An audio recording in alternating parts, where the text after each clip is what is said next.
Hi, welcome to our channel. This is the story of a Beauty and the Beast. Once upon a time there was a very rich man who lived with his 3 daughters. The 2 older daughters laughed at anyone who did not dress as well as they did. If they were not going to a ball, they were shopping for as many fine dresses and hats as they could carry home. The youngest daughter, Beauty, liked to read most of all time. "No one will want you," her 2 older sisters said, and they laughed. "Look at your hair, you look like a servant girl." Beauty did not know why they talked to her in a mean way. But she said nothing. One day, the father got some very bad news. He had spent all of his money on a ship that he sent out to sea for trade. Now he learned that the ship was gone. Everything on it was lost. All at once, the rich father became as poor could be. The family could no longer stay in their big house. The house, its fine tables and chairs, and all their fine things, had to be sold. All the father had left was a little hut deep in the woods. So that is where he and his 3 daughters had to move. Living in the hut in the woods was hard work. Each day a fire had to be started, meals cooked, the place cleaned up, the garden tended, and things fixed when they broke. Now that the family was poor, you might think the 2 older sisters would help out with the chores. "Think again. She looks like such a mess," they said, turning up their noses at Beauty. "She might as well serve us." And so Beauty did all the hard work. And then, good news. The father's ship came to shore. "Daughters," said the happy father, "I am going to town. Tell me what fine gift I can bring back for you." "Bring me the finest dress from the finest shop," said the eldest sister. "I want one just like it," said the middle sister. "And you, Beauty?" said he.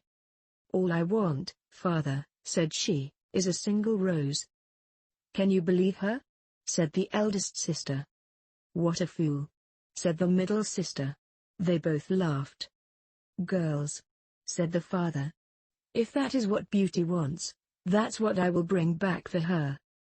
The father was on his way home when he thought, "I forgot all about the rose for Beauty." All at once, the sky turned black. "Oh, dear," he said. "A storm is coming." A moment later, heavy dark rains fell from the sky. Soaking wet and tired, the father saw a blink of light from far away. He went closer to the light, hoping it meant there was some place he could ask to stay the night. When he got up close, he saw a large palace with candles in all its windows. It was very odd, but the garden gate was open. And so with care, the father stepped in.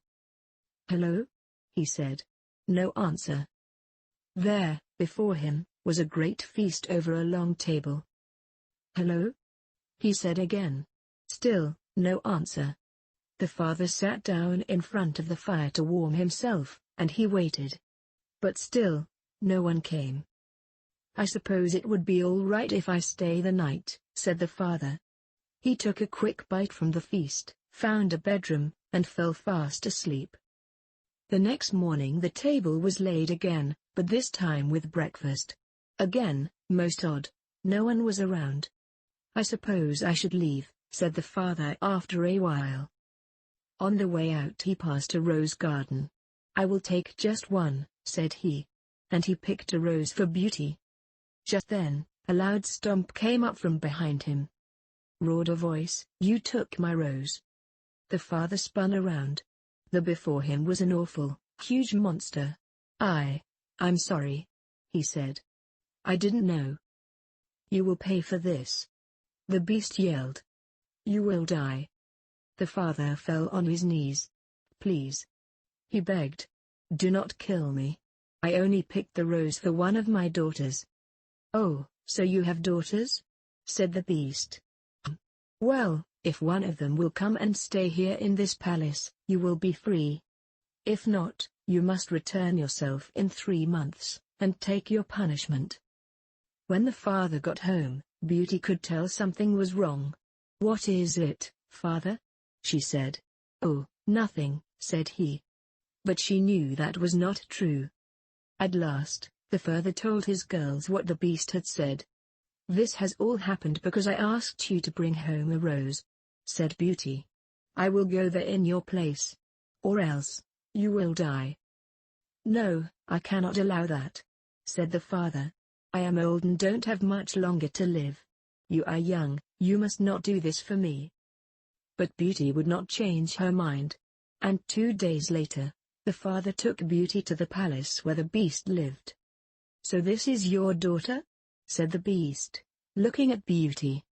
"Yes," said she. "I will stay here. And that means my father is free to go." "That is what you said." "Yes," said the beast. The days were long and there was no one for Beauty to talk to at the palace. Every night at 9, the beast would come for dinner. At first he would only grunt and she said nothing. After all, it was not easy to be a prisoner, even if it is at a palace. Then one time at dinner, he made a little joke and she smiled. Another time, he made a comment, and she looked him in the eye. After that, he would ask her about her day, and she would tell him. Not long after that, Beauty came to a part of the palace she had not seen before.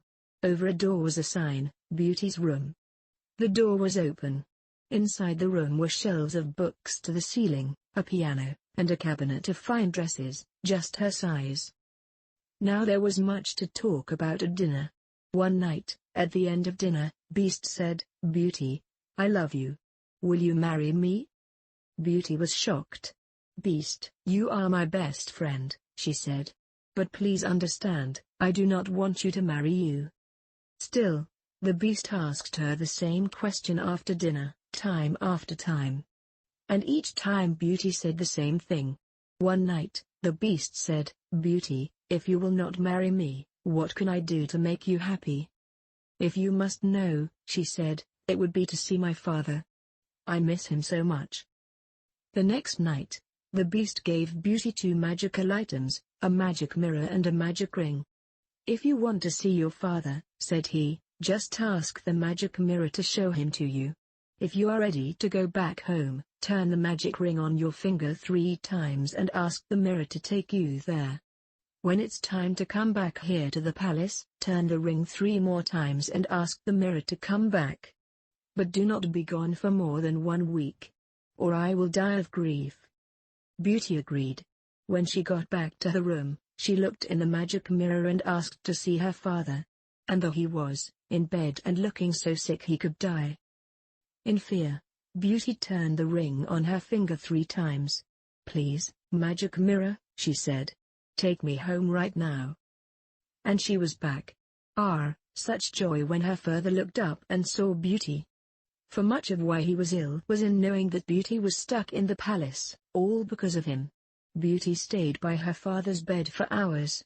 She told him that she had all the books she could read, music to play, and fine dresses to wear. "The beast is not so bad," she said, "once you get to know him. He's good to talk to. He's my friend." Beauty looked around. "Where are my sisters?" "They are both married," said the father. "Did they marry good men?" said she. "They had a lot of money," said the father. "But I do not know if your sisters are happy." For the eldest sister had married a handsome man so vain that he gave no thought to anything else, including his wife.